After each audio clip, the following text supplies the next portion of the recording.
بدانا للإسلام أن يعلو ويظهر وللشرك أن يندحر ويوقر.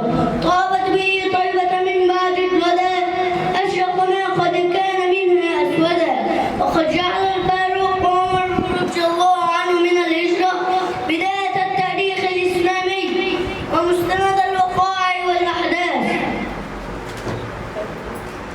فلا بد لنا من أعظم الدروس المستفادة من الهجرة الثقة في الله والتوكل عليه مع الأخذ بالأسباب.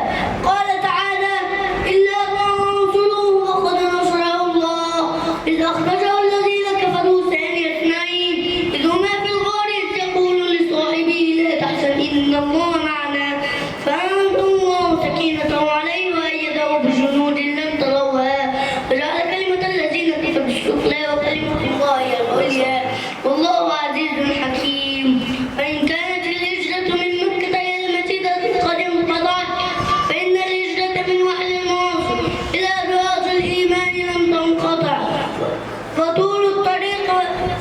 فلا بد لنا من الثقة والثبات والتفكر فيما هو آت.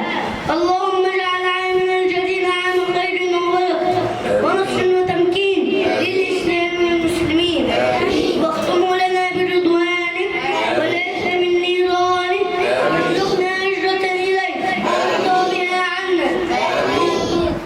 وصلى الله على سيدنا محمد والحمد لله رب العالمين. بسم الله ما شاء الله. بسم الله ما شاء الله. بسم الله ما شاء الله. بسم الله ما شاء الله. حاجة طيبة والله يا أخوان. بسم الله ما شاء الله. يعني بيذكرنا بالثقة في الله.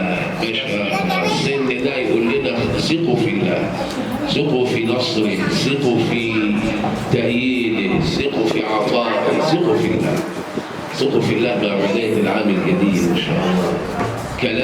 كلام من البراعم للأشجار الكبيرة والمتوسطة. ثقوا في الله إن شاء الله.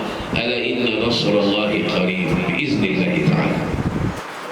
إن قلبا بالإله معلق سيلقى بغربته المودة والسكن.